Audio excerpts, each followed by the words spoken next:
Hallisey. I'm from Westerly, Rhode Island. I went to college at the University of Connecticut in Storrs. In my sophomore year, somebody that lived on my floor that I became friends with, he decided to join a fraternity that somebody from his hometown was in, and I know.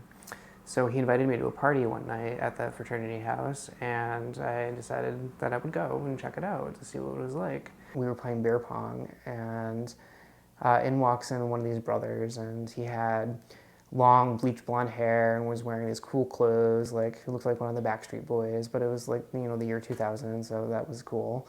And I was like, really interested in meeting him. So I was talking to the bleach blonde haired guy whose name turned out to be Henry, which I thought was kind of strange, because it was like a really old-fashioned name, and he was like this really like contemporary dude. He told me that everybody was really, really, really great, and he wouldn't have joined if they weren't. So on his recommendation, I decided to go ahead and do it. And then we lived together in the fraternity house for a semester, and I don't know, I noticed some things about him that like I wasn't sure about. He would often disappear at times for like extended periods of time, and like I noticed he like wasn't really looking well, and at the time I suspected that he had a drug addiction, but I didn't have the courage or the wherewithal to confront him about it or talk to him about it or help him in any way, because I was like a depressed person myself, and I was drinking too much, and what right did I have to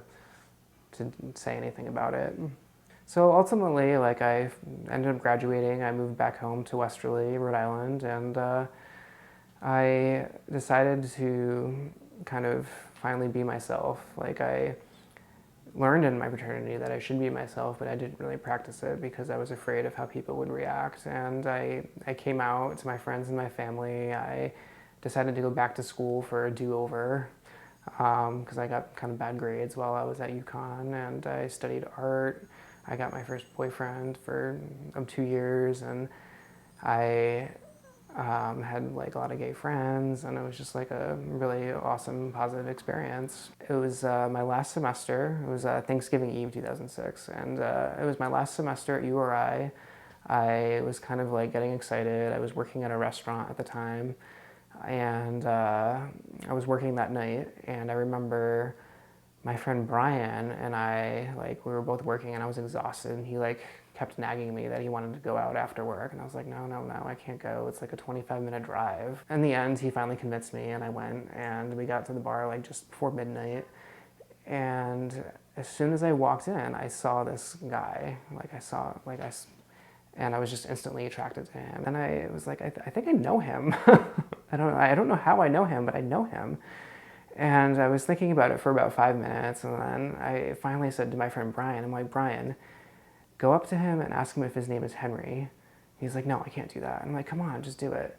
So he finally agreed to do it, and then we turned around to go do it, and he was like gone. He like had disappeared. I was like, shit.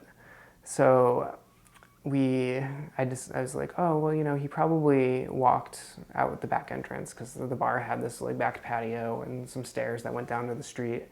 And so we decided to go out and see if he was out there, and Brian and I were standing out there talking, and it was cold, so we had decided to go back in, and like right before I did, I turned around to look at the staircase, and there he was, just standing there, and there was like a spotlight lighting him up that was just like, lighting up the patio, but it was lighting him up, and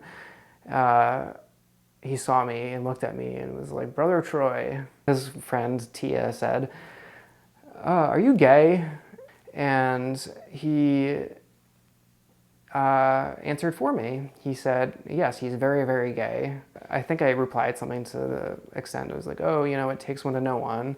And then we laughed, and we smoked a cigarette, and we're chatting, and he gave me his phone number, and I gave him mine. And a couple days later, we went out on our first official date, and I got to know him better than like I ever could have imagined. It turned out, like all of the times in college that he would disappear, he was actually going to visit his boyfriend that he kept in secret. And It turned out he did have a drug addiction, and that was the reason why he was even in my area in the first place. And he went to rehab there and had gotten out and decided to stay. After a couple months of dating, though, I realized something was going on. Like, he